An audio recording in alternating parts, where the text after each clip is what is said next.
Sesudah Yesus meminum anggur asam itu, berkatalah ia, "Sudah selesai." Lalu ia menundukkan kepalanya dan menyerahkan nyawanya. Yohanes pasal 19 ayat 30.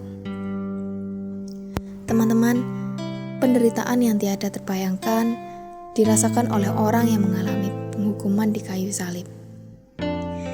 Karena ketika orang dalam posisi tergantung, sedikit saja bergerak akan menimbulkan sakit yang luar biasa.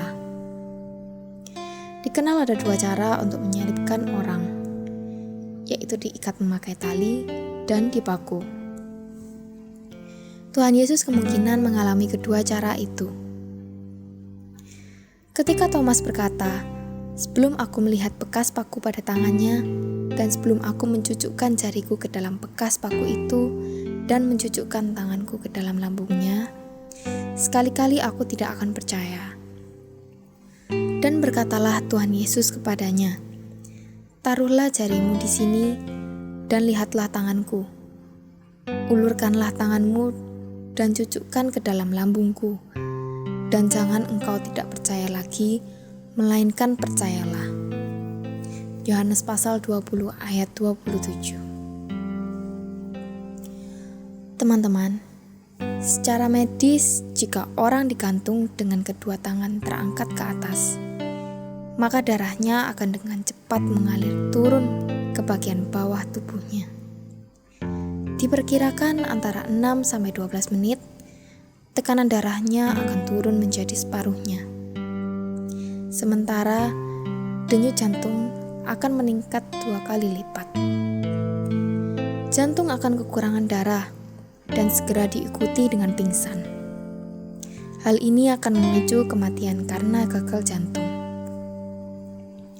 Namun, apabila orang yang disalibkan belum mati dalam 2 atau 3 hari, kemudian mereka akan dicepat dengan cara crucifragium atau pematahan kaki. Tetapi ketika mereka sampai kepada Yesus dan melihat bahwa ia telah mati, mereka tidak mematahkan kakinya. Yohanes pasal 19 ayat 33. Artinya, Tuhan Yesus tidak sempat dipatahkan kakinya, karena ia telah mati terlebih dahulu beberapa jam setelah disalibkan. Teman-teman, fakta ini semakin menegaskan bahwa Tuhan Yesus benar-benar mati di kayu salib. Sebab yang sangat penting telah kusampaikan kepadamu, yaitu apa yang telah kuterima sendiri, ialah bahwa Kristus telah mati karena dosa-dosa kita, sesuai dengan kitab suci. 1 Korintus pasal 15 ayat 3. Dan bukan kebetulan jika Tuhan Yesus disalibkan di antara 2 orang penjahat, yang adalah gambaran keberadaan manusia yang berdosa. Teman-teman, sekarang coba kita renungkan ini. Kematian Kristus di kayu salib memperlihatkan karya penebusan dan pendamaian yang Dia lakukan. Dengan penebusan, rantai perbudakan dosa yang membelenggu manusia diputuskan. Dengan perdamaian, hubungan yang rusak antara pendosa dengan Allah dipulihkan. Pendamaian harus dilakukan karena murka Allah yang bangkit akibat dosa manusia. Murka ilahi ini hanya dapat dipuaskan dengan keadilan, yakni pelaku dosa harus dihukum. Kematian Kristuslah yang kemudian memuaskan keadilan dan kekudusan Allah.